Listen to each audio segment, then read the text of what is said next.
asalaamaaleykum Youssou Doumbouya ñu gën laa xamee ci YD. waaw xibaaru mu ngi am mbégte. di la dalal ñu may la nga nuyoo ak sunu internet yi. salaamaaleykum à tout internetu xibaaru.com. Maay Youssou Doumbouya, plus connu sous le nom de YD, animateur, présentateur radio et télé et promoteur culturel. Et merci, je suis voilà, ñu ngi bëgg gars yi daal. Actuellement yéen a ngi nekk di préparer seen 3e édition Galsen Hip Hop Award. Est-ce que mën nga ñëwaat un peu ci concept bi? Bon, c'est juste une cérémonie une cérémonie de distinction boo xamante ne day dajale gars yi autour d'une soirée boo xamante ne dañuy nekk en direct à la télé sur DTV notamment sargal ñi nga xamante ne seen liggéey moo gën a fës ci at bi ci différentes catégories. Et voilà, mooy guddi bi nga xamante ne daal dañuy dajale képp koo xamante ne yaa ngi yëngu ci hip hop bi non pas seulement rappeur mais tamit ci yeneen aspect.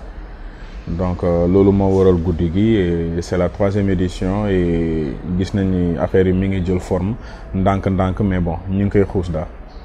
acteurs yi nga xam ne ñoom ñooy kii ñan la exactement rappeurs yi ak fecckat yi. non ñëpp a ngi ci biir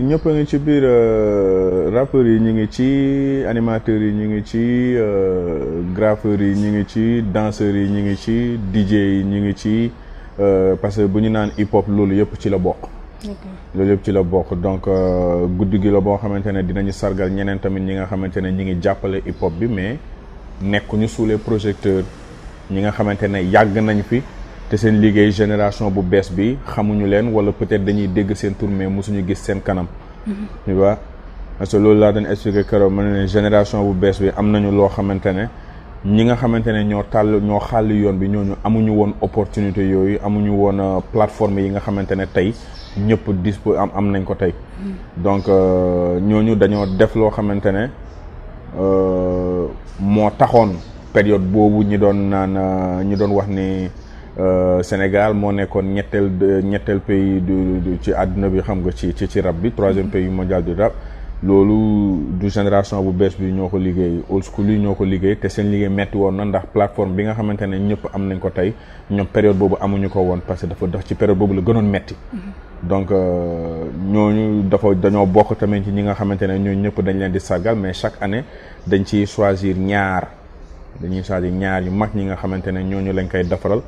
daaw première édition bi boo seetloo defaral nañ ko Positive Black Soul ak Daara J daaw ñu defaral ko BMG ak P Frost ren tamit am na ñeneen ñaar ñu jël ñoo xamante ne ñooñu lañ koy defaral ren mais nag chapeau un très grand chapeau à la jeune génération bi nga xamante ne aujourd'hui nii ñu feesal la stade loolu ñu bëri mënuñu ko ñu feesal la yenn salle yoo xamante ne caaxaan jëlu ko et am na ci ñoo xamante ne da nga leen di xool xam ne ñii équipe bi nekk seen ginnaaw ñi ngi liggéey parce que réalisation bi ñuy réaliser caaxaan réaliser wu ko donc liggéey boobu li nga xam mooy li nga xamante ne cérémonie yu mel ni Galsen Hip Hop dañ koy sargal parce que day gën a dooleel tamit compétition artistique bi pas ay maa la mën wala maa la gën a lii wala tu vois loolu yëpp c'est pas le plus important le plus important mooy bu ñuy ràññee ñi nga xamante ne courant at bi yëpp ñoo ci gën a fës ci liggéey yow ñu boole la ci mais boole la ci ça ne veut pas dire que yaa mën diw wala yaa mën diw c'est juste que dafa am ay critères yoo xam ne teg nañ ko critères yooyu noonu yow en tant qu'artiste wala ce produit correspondre na juste un tout petit peu plus aux critères par rapport à l'autre mais ça ne veut pas dire que yaa ko mën donc ñun en tant que promoteur ñun c'est juste une fête lañ ko jàppee ñoom peut-être c'est une compétition artistique dëgg la c'est normal que ça doit être vu comme une compétition mais le plus important daal mooy dajale ñëpp ci benn cérémonie boo xamante ne peace la love la unity la ñi ñoo xam ne guddi gi ñoo ko moom nañ ko rafetal léegi et puis voilà. seen jury yi nan ngeen koy tànnee jury yi c'est par expérience c'est simple c'est par expérience ñi nga xamante ne yàgg nañ fi xam nañu comment ça se passe ñi nga xamante ne seen xam-xam ñun en tant que promoteur doy nañ ñu. mën na bañ a doy ñëpp nag. mën na bañ a doy ñëpp parce que juge bi nga xamante ne mooy c'est le juge suprême mooy yàlla. moom rek moo fiy juge bi parfait. donc le plus grand tribunal au monde juge bi fay toog tamit c'est pas un juge parfait léeg-léeg mu jël décision boo xamante ne ñu bëri duñ ci d'accord. donc ñun en tant que promoteur. Point Blank Prod ñun ñu tànn comme juge ñun ñooñu doy seen xam-xam ak seen expérience doy nañ ñu. waaw. ren yéen a ngi placé événement bi système éducation. waaw lu tax le hip hop au service de l'éducation parce que dafa am benn affaire boo xamante ne ñu bëri léeg-léeg ñu ngi koy jaawale. tey quand on dit hip hop au service de l'éducation c'est pour juste gën a pousse gars yi pour ñu bàyyi xel ci conscientisation bi nga xamante ne moom la ñu war a boole ci seen mbind. tey soxla woo yow sa doom bu am 13-14 ans di déglu ay saaga ndey. yaa ngi dégg damay nangamtaan sa ndey wax ma fan la hip hopé. d'accord. parce que bu ñu nee hip hop loo xamante ne culture la boo xamante ne la sa devise mooy peace love unity. ak have fun maanaam le divertissement dëgg la am na ñoo xamante ne léeg-léeg dinañu saaga dafa bokk ci langage culturel u hip hop bi. mais pas que nga koy valoriser parce que man par exemple je pourrais pas te donner un trophée parce que saaga nga diw. teguma ko fenn. donc loolu yëpp dafa bokk ci ay aspects yi nga xamante ne dans les grandes institutions aujourd'hui tey. boo demee même que ce soit en Europe wala aux États-Unis un artiste par exemple comme Tupac aujourd'hui ay poèmes yi mu doon bind wala même de ses textes da ngay dugg ci yenn universités yi ñu koy décortiquer di si jàng. donc war nañ mën a am loolu fii pareil aujourd'hui on peut prendre des textes de benn Xuman wala benn Gaston wala benn Maxi Crazy décortiquer ko wan boy yi carrément mais voilà à travers le hip-hop on peut éduquer. Et loolu je pense que c'est très important loolu moo tax on a sollicité l'implication du ministère de la culture. pour que ñoom tamit ñu ñëw jàppale ñu taxawuñu ci aspect boobu parce que c'est très important. donc benn instant yéen da ngeen di prôner ay valeurs quoi. mais il le faut parce que hip hop bi du ay musique la divertissement la culture la mais il faut que mu nekk loo xamante ne tamit il faut gars yi xam ne ñëpp ci boppam sax xam ne. du tee micro bi xam nga rap cëppi bi kese parce que à travers le message on a vu aujourd'hui le collectif Y en a marre même par exemple bu fekkee ñoom seen combat am na ñu bëri ñoo xamante ne d'accord nañu am na ci ñoo xamante ne d'accorduñ ci am na ñoo xamante ne d'accorduñu ci façon biñ koy defee mais li leer ba leer mooy ñoom ñi ngi conscientiser ñi ngi yee ñu bëri grâce à eux am na ñoo xamante ne musuñu voté ñi ngi voté tey xam nañu lan mooy njëriñu voté tey loolu yëpp dafa bokk ci conscientisation bi te ku conscientiser mooy éduquer nga. voilà donc chapeau à képp ku nga xamante ne daal à travers ta musique xam nga tu prônes l'éducation yaa ngi yeete di conscientiser. ñun loolu mooy li nga xamante ne moo ñu tax a jóg. d'accord waaw acteurs yi nga xam ne ñoom ñoo nekk ci hip hop bi nan lañ accueillir Galsen Hip Hop Award bi. mais elle a été bien reçue même su fekkee il y a des aspects yoo xamante ne am na ñoo xamante ne kontaanuñu ci wala ñi ngi koy ñaxtu mais loolu yëpp dafa bokk ci game bi parce que boo gisee benn culture boo xamante ne yow mu lenn ni yow instant yi nii da nga cee bokk mais mu am benn aspect boo xamante ne daf lay exclure mais noo def il faut nga sànni benn wala ñaari kàddu boo xamante ne da ngay wane sa naqar. c'est parce que liggéey bi dafa set. mën na bañ a nekk nag lu la neex mën na bañ a nekk lu la arrangé mais que liggéey bi setul loolu yaakaar naa ku honnête ak sa bopp doo ko wax parce que liggéey bi set na am nañu ay critères yoo xamante ne c'est des critères yooyu nga xam ne moo lañu instauré et artistes yi nga xamante ne ñoom ñoo bokk ci présélection beeg nomination yi. ñooñu c'est des artistes yoo xam ne ku ci nekk envoyé nañ la email yëgal nañ la ne la nii ak nii ak nii lañ koy dawale. fii ak fii lañ ko bëgg a jaarale yow nag li nga jot a génnee dafa bokk ci li nga xamante ne ñun dañ ko cibler selon nos critères boo d'accord nag ci nii ñu fas yéene dawale may nañ la jusqu'à telle date pour nga valider sa participation maanaam forcé wuñu kenn nag mais ku valider boo ñëwee tu joues selon les règles de l'organisation et puis loolu rek la c'est donc loolu moo nekkoon polémique bu amoon année dernière. non polémique gis nga polémique yeneen bi sax bu muy wàcc polémique amoon na c'est-à-dire on peut pas satisfaire tout le monde ci yenn organisation yu mel nii noo def dina am kenn ku toog dans un coin di sànni xeer wala raconter ñëw quoi mais ñun loolu tardelu ñu quoi ñun li nga le plus important pour ñun mooy le jour J ñëpp bu ñu déplacé woo ñëw Sorano ñi nga xamante ne mënuñu déplacé wu bu ñu toogee seen kër jàkkaarloog seen télé li ñuy seetaan le spectacle bi nga xamante ne moom la ñu bëgg a offrir à tout le monde ñun loolu mooy suñu concentration kii wax na wala kële def na loolu wax dëgg yàlla man je vais pas m'attarder sur ça. D'accord en tant que acteur nan nga gisee évolution rap Galsen. mais une évolution boo xamante ne la kenn mënu ko waxtaane mu jeex parce que y a tellement de bonnes choses qui se font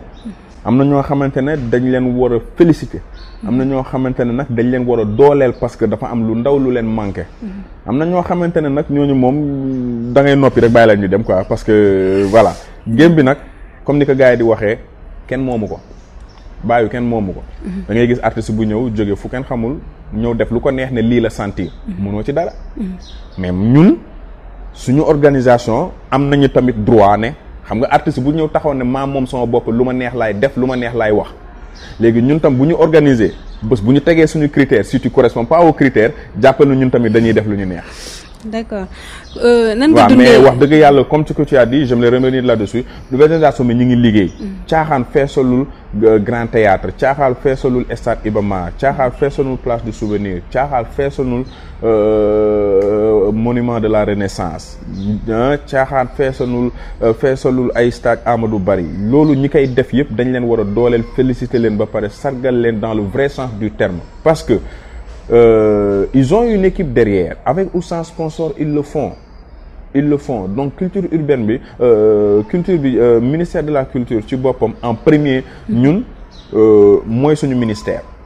lu ñu am luy yëngu ci affaire bi ñoom la ñu war a dem seeti donc ñooñu dañoo war a dooleel affaire bi heureusement y a eu un fonds boo xamante ne am na ñu ci bénéficier am na ñu ci bénéficier wul donc voilà mais au moins on sait que mi ngi fi pour la culture et ça c'est bien c'est un début léegi nag ce qui va suivre c'est les sponsors les grandes structures yi nga xamante ne ñi ngi financé ci loo xamante ne financé ci culture bi yaakaar naa moo ëpp impact parce que tey képp kuy organiser dara wala képp kuy jéem a def dara le divertissement est toujours ce qui clôture des événements culturels et c'est les artistes donc artistes yooyu noonu mënuñu am ay xew yu rëy ba pare ngeen ne du ngeen leen sponsoriser wala ngeen ñàkkal ko fayda c'est pas intéressant loolu moo tax ren man si vous me le permettez maa ngi nuyu bu baax l'équipe Orange Sargal parce que jàppale nañu ci lu bëri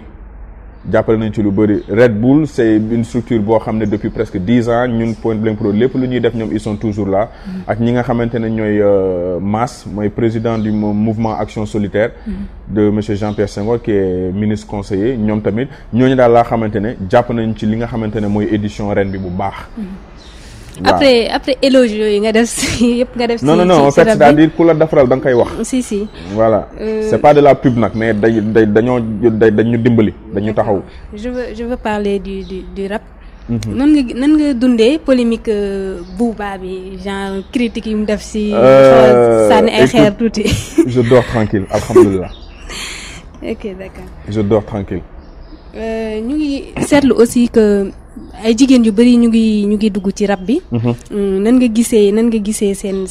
entrée en scène. sama soxna yi nag genre ay ñoom DS Major. sama soxna yi nag ren surtout am na lu ñuy woowee Cypher je sais pas ndax xam nga Cypher yi. Cypher yi mooy fi nga xamante ne maanaam mooy mbappatu hip hop bi boobu foofu c'est là où artistiquement les artistes vont prouver à l'audience qui est meilleur et qui peut faire mieux.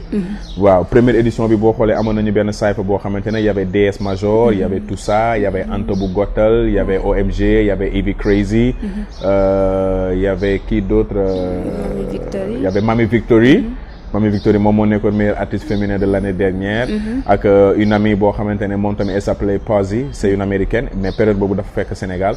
donc seen cypher boobu c'était super et ça a été tellement bien reçu mais ren am naa beneen cypher gel yoo xamante ne c'est-à-dire cypher yi ku xas ba bokk dootoo bokkaat. donc à travers ces cyphers là on voit que les filles sont en train d'évoluer ren. Par exemple on voit des filles yu mel ni ay OMG dem ba bokk ci les nominés de la prix finaliste au prix découverte RFI. mais loolu caaxaan yóbbu ko foofu. tu vois on voit une fille boo xamante ne au niveau local on voit une fille bu mel ni Mina la Voilée. nga xamante ne ci concert yeeg rajo yi foo tourner temps yi elle est en train de faire de l'effervescence elle fait de très bonnes choses. Lady Z elle a fait tellement de featuring avec tellement d'artistes et tout et elle a une voix extraordinaire. ak ki nga xamante ne nan ndeysaan mooy Aïda Sok. mais ñooñu tu vois da ngay xool seen liggéey nga xam ne ñii c'est l'évolution féminine du rap galsen parce que elle di way di rap booy xoolee jenn wàll ñu fa ni ñooñu ñi ma lim noonu yëpp elles font tous les deux dañuy way dañuy rap. donc gis nga ni am na benn lu ñu apporté rap galsen. bien sûr non ren elles ont pimenté le game saf na de. saf na loolu te yaakaar naa le 10 décembre bu soobee yàlla vous en saurez quelque chose à Sorano parce que seen cypher bi moom j'ai pas envie de me prendre j'aurais bien voulu vous donner xam nga benn vidéo en exclusivité sax mais c'est prévu pour le jour J inchallah. D'accord gis nañ ni aussi que rap bi gars yi ñu ngi ba jéem a dem ci ay yenn sonorités yu nga xam ni ça tend vers le mbalax est-ce que dañu bëgg embrasser une majeure partie ci public bi parce que boo ko xoolee bu njëkk ba gars yi n'étaient pas très intéressés par le rap mais gis nañ ni instant yi nii ak sonorité yu bees yi ñëpp ñu ngi déglu rap. gis nga rap bi dafa nekk culture hip hop bi dafa nekk benn culture boo xamante ne dafa siis mais il faut évoluer avec le temps loolu kenn mënu ko weddi te du dañ. il faut évoluer avec le temps parce que booy xool culture bi je vais vous expliquer une chose booy xool culture bi ba muy tàmbale c'était avec des gars yu mel ni ay Kool Herc moo ñi ko xam ne moo ko tàmbale dans le Bronx vers le début des années fin 60 début 70 yaa ngi dégg Africa Bambaataa ñëw Kool Herc Sugar Hill Gang Rappers Delay ba jusqu'à la fin des années 70 début des années 80 mu am beneen vague bu bees bu ñëw avec Run DMC LL Cool J Eric B and Rakim Big Daddy Kane ñooñu ñëpp le milieu des années 80 c'était il y a eu la présence d'un peu de R&B à l'époque c'était pas du R&B mais on appelait ça du New Jack Swing c'était ay ñoom Bobby Brown le Heavy D and the Boys et tout tu vois mais vers la fin des années 80 mu am beneen vague boo xam ne c'était complètement révolutionné avec Public Enemy NWA de la West Coast Cypress Hill ñoo nga xamante ne c'est des latinos et tout ñoom ñëpp ku ci nekk indi sa benn touche boo xamante ne c'est un peu révolu yaa ngi dégg le début 90 c'était plus fun avec Criss Cross Vanilla Ice MC Hammer tu vois New Kids on the Block ñooñu voilà après il y a eu un peu l'arrivée de East Coast West Coast avec Tupac et Biggie ba ñoom ñaar ba ñu deewee nag ci la rap hardcore bi gars yi di wax ni ci la juddu avec Mobb Deep Wu-Tang CNN Onyx ki ñeneen ak ñeneen et tout vague boobu nag ñi ko tëj mooy le cartel Rough Riders vers la fin des années 90 début 2000 bi c'était toujours l'arrivée de Master P qui voulait imposer la Dirty South mais gars yi dañu bañ parce que ci la Jay-Z ñëw ak doole bu rëy P Diddy ñëw ak doole bu rëy ñoom ñaar tamit seen label New York téewaat flambeau un peu après ci la 50 ñëw 2 ans après Lil Wayne topp ko ak Lollipop nag ba mu génnee ba léegi Dirty South bi ci la amee doole jusqu'à nos jours après trap bi ci la gën di évoluer tu vois da ngay xool chaque 4-5 ans il y a une nouvelle vague qui vient dalay neex mbaa mu naqari la mais c'est toujours du hip hop mu neex la mu naqari la c'est juste que ku ci nekk nag da ngay choisir def li nga xamante ne loolu ngay def et tu le fais bien et tu le défends bien et faire le maximum de possible pour satisfaire le public qui te suit mais nag il faut évoluer avec le temps un artiste comme Jay-Z da ngay déglu son premier album Reasonable Doubt nga déglu alors son dernier album tu vois carrément qu'il a vécu toutes les générations mais il est toujours là musique am changé na mais sa personnalité n'a pas changé il a juste évolué avec le temps Sénégal fii artistes yi ko xam yi ko def bëriwul je peux compter par exemple Nix mu dégloo Black Crystal en 2003 la génn aujourd'hui il a vécu toutes les générations il est toujours là Gaston pareil Xuman pareil tu vois ak ñeneen donc c'est des artistes yoo xamante ne ils essaient de toucher à un peu de tout, essaient de se créer une nouvelle touche. On ne peut pas les en vouloir parce qu'il faut évoluer avec le temps. Les Nigériens ont fait pareil, les Ghanéens ont fait pareil. Comprendre? Les Sud-Africains ont fait pareil. Pourquoi pas le Sénégal? Peut-être, ils le font bien. La plupart le font mal parce que dafa am loo xamante ne cerné wuñu ko. L'identité du rap galsen se cherche toujours. On a une identité boo xam ne c'est une rap révolutionnée. L'identité du rap galsen est de l'identité du rap engagé. Identité boobu le rap galsen am léegi nag ceux qui veulent faire de l'entertainment qui veulent essayer de boole ci tama yeeg sabar yeeg yooyu noonu ils peuvent le faire bu la neexee mais il faut juste savoir comment le faire pour que ce soit bien reçu. Mais mënuñu leen ci mere parce que ils essaient d'évoluer avec le temps et voilà avec la technologie tey c'est comme si tu dis que voilà tu veux vivre dans le monde de 2017 2018 et les années à venir sans pourtant utiliser les réseaux sociaux mais doo dem. ñu ngi agsi ci cappaandaw sunu entretien. Ce mot de la fin lan lay nekk. Son mot de la fin mooy je veux que tout le monde mooy li may wax toujours ñu bari ils ont tendance à dire oui. C'est waa ji day def lu ko neex day récompenser ñu ko neex je suis pas jury je vote pas kenn dégguma ci je suis peut-être la façade de l'organisation mais il y a toute une équipe derrière il y a un comité il y a les animateurs il y a les jurys c'est eux qui décident bu ñuy décider man je veux même pas être là tu vois. Donc on essaie d'organiser le Galsen Hip Hop Awards dans les meilleures conditions possibles pour satisfaire képp koo xamante ne tu as le mérite et que tu correspondes aux critères de l'événement. Comprendre ñi nga xamante ne nag ils se disent ouais pourquoi pas ceci wala pourquoi pas cela wala pourquoi pas tel wala pourquoi pas tel. Il y a des artistes qui ont par exemple décidé de se retirer pour des raisons personnelles duñ leen ci topp on peut pas les en vouloir mais on va essayer de le faire pour ñi nga xamante ne ils ont validé parce que le game en a besoin ku ci bokk sa am nga ci wàll ku rocceeku am nga ci wàll. Mais on donne rendez-vous tout de même à tout le monde le 10 décembre et merci encore à tous nos partenaires. ba pare am nañu benn catégorie boo xamante ne ren catégorie Orange Sargal la tudd de est-ce que xam nga loolu. ah non xamuma ko woon. Orange Sargal c'est-à-dire les internautes de Orange xam nga à travers les réseaux sociaux ils vont envoyer des sons et tout mais kooku xam naa dinañ ci gën a ñëw incha allah. Votre première phase yi jeex na à partir de la semaine prochaine on aura la liste officielle des nominés officiels qui seront qui vont aller jusqu'au jour J. Et Inch'Allah dinañ ci joxe plus de détails à travers nos émissions qui vont passer sur DTV et joxe gars yi chaque semaine l'actualité du Galsen Hip Hop Awards ak fan la ñu toll ak